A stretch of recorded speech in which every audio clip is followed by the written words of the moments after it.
питання актуальне завжди в усіх компаніях, в усіх організаціях. Зрозуміло, що зовнішні експерти, вони більш об'єктивні, вони можуть знати більше, ніж знає ваша компанія, ваша організація. Але треба розуміти, що зовнішні експерти ніколи не будуть знати деталі і тонкощів бізнес-процесів, культури компанії і того, як що виконується. Ви можете запросити зовнішнього експерта для того, щоб він навчив співробітників компанії для якихось, скажімо, масових знань. Те, що поширено всюди. Це може бути техніка електробезпеки, наприклад, або це може бути техніка ведення перемовин, або це може бути техніка продажів. Це такі речі, які масові. Але якщо ми будемо говорити про те, як, я не знаю, хай то буде специфіка паяння там при високих температурах, я сумніваюся, що ви знайдете зовнішнього експерта, який буде знати, як це виконується безпосередньо у вас, в вашій компанії, на вашому обладнанні, в ваших умовах, вашими людьми. І тут важливо, щоб у нас експерт не тільки розумів теорію, а ще й знав практику застосування, того, як воно відбувається саме в вашій компанії. І це може бути тільки внутрішній експерт.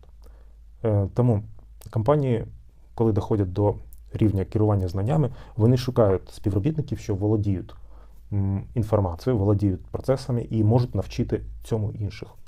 Не всі можуть навчити, тому виникає питання в видобутку знань з таких експертів.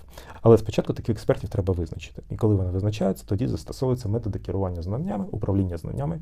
І є способи вилучення, багато різних методик, технологій, вилучення знань від експерта і перетворення цих знань вже в навчальні матеріали наступним співробітникам, хто буде працювати в тому ж бізнес-процесі, з тими ж матеріалами і виконувати аналогічну роботу або схожу. Існують інструменти для вилучення знань.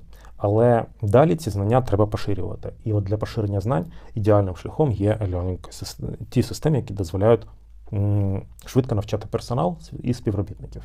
Звісно, це LMS і також бази знань. Бази знань потрібні для того, щоб люди могли знайти інформацію, яку їм потрібно, а для того, щоб вони знали, що така інформація існує і хоча б орієнтовно, де її шукати і за якими параметрами її шукати, використовують навчання. Тому, коли експерт виявляє якісь вдосконалення, створює якісь вдосконалення в бізнес-процесі або в якомусь там технологічному процесі, ці вдосконалення перетворюються в навчальний матеріал, він надається всім іншим співробітникам, хто працює в цій галузі, в цьому процесі, в схожих процесах. Вони цей матеріал вивчають, як мінімум ознайомлюються з тим, що це існує. І вже коли буде реальна практична ситуація, що їм потрібно детально подивитися інформацію, вони її шукають по пошуку в базі знань. Тобто LMS, якщо взяти і LMS-колаборатор, то корпоративні LMS, вони займаються тим, що знання, отримані від експертів, упаковуються в навчальний матеріал і зберігаються, формують базу знань компанії.